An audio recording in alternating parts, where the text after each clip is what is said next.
pas un problème qui ne trouve sa solution. C'est le credo du Norvégien Erik Lindeberg, docteur en chimie physique. Ainsi, même en plein hiver, sur les routes enneigées de Norvège, il réussit à tenir sur son vélo. Son secret: des pneus neige très performants. Il n'y a pas que le vélo dans la vie de ce chercheur. Il travaille sur une équation autrement plus difficile. Comment résoudre le réchauffement climatique? L'industrie rejette chaque année des milliers de tonnes de CO2 dans l'atmosphère, du dioxyde de carbone qui provoque un effet de serre responsable du réchauffement de notre planète. Sa technique: séparer ou supprimer le CO2 des émanations industrielles avant leur rejet dans l'atmosphère. Baptisée capture et stockage du carbone, cette technologie consiste à collecter le dioxyde de carbone, le transporter par canalisation, puis le stocker sous terre ou sous la mer. L'intérêt de ce type de projet reste néanmoins suspendu à la démonstration que le CO2 puisse être stocké sans dommage pour l'environnement durant des milliers d'années. Cette technologie est déjà utilisée, mais à petite échelle. La question aujourd'hui est de savoir si elle est viable à grande échelle.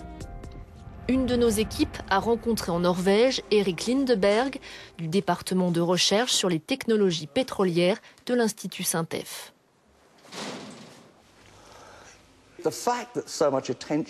Le fait qu'une telle attention soit portée à la capture et au stockage du carbone semble indiquer que nous allons continuer à brûler des combustibles fossiles.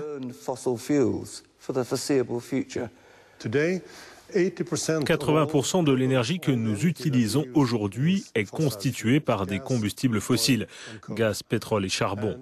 Et il ne semble pas que cette dépendance va diminuer, ni dans un futur proche, ni dans un futur lointain. Et certaines de ces ressources pourront encore être utilisées pendant 500 ans. C'est pourquoi nous avons cet immense changement climatique. Si nous pouvions cesser d'utiliser ces ressources pendant plusieurs dizaines d'années, ce serait une menace de moins sur le climat, mais étant donné ces vastes ressources et notre forte dépendance. Est-ce que ce programme peut réellement résoudre le réchauffement de la planète ?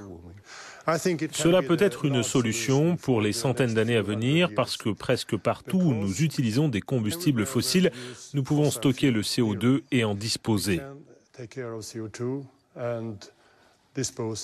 Cela signifie que nous pourrions avoir à changer certaines industries comme l'industrie du transport, nous pourrions avoir à changer certains de nos comportements actuels, mais je pense qu'il est possible de prendre en charge le CO2 d'un point de vue technique et économique. Il y a bien sûr un coût lié à tout cela. Cela va coûter cher et la population va ressentir une augmentation des prix de l'énergie de 50 à 100% si ce projet est développé à grande échelle. Mais finalement, cela pourrait être l'option la moins chère pour résoudre le problème climatique. Le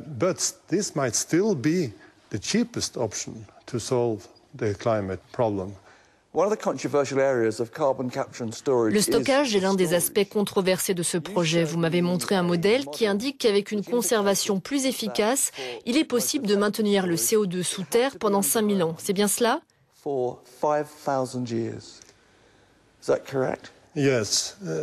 Effectivement. Et si vous ne le conservez pas suffisamment longtemps, il y a des risques de fuite et cela pourrait générer d'autres changements climatiques dans le futur, ce que nous ne voulons pas voir. 5000 ans, c'est la période de stockage, de sécurité pour prévenir les changements dans un futur lointain. C'est possible de conserver le CO2 sans danger pendant 5000 ans ? La nature nous a montré que le pétrole ou le gaz peuvent être stockés sous terre, non seulement pendant des milliers d'années, mais aussi des millions d'années. Nous savons donc qu'il existe des structures géologiques pour le stockage. Nous utilisons les cavités libérées par l'extraction de pétrole et de gaz naturel, mais si cela devient une opération à grande échelle, ces cavités ne seront pas suffisantes et nous devrons chercher d'autres structures. Nous devons donc identifier des lieux où la nature a stocké pétrole et gaz, étudier leurs capacités et voir s'ils sont suffisamment sûrs pour conserver du CO2 pendant 5000 ans. On dit toujours que pour chaque problème, il existe une solution. Est-ce que cela est vrai pour les nombreux défis de ce siècle ? En tant qu'ingénieur, quand je vois un problème, j'essaie de trouver une solution. Et je trouve que cette technologie peut apporter des solutions à de nombreux problèmes.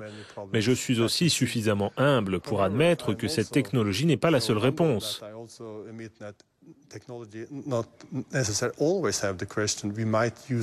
Nous pourrions utiliser des outils autres que l'ingénierie pour résoudre ces problèmes.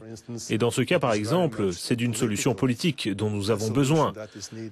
L'ingénierie peut présenter des solutions techniques et des coûts, mais c'est aux politiciens de dire « Ok, nous acceptons ces coûts. Électeurs, vous devez aussi les accepter, j'ai une solution à vos problèmes, mais désolé, je vais devoir augmenter votre facture énergétique. »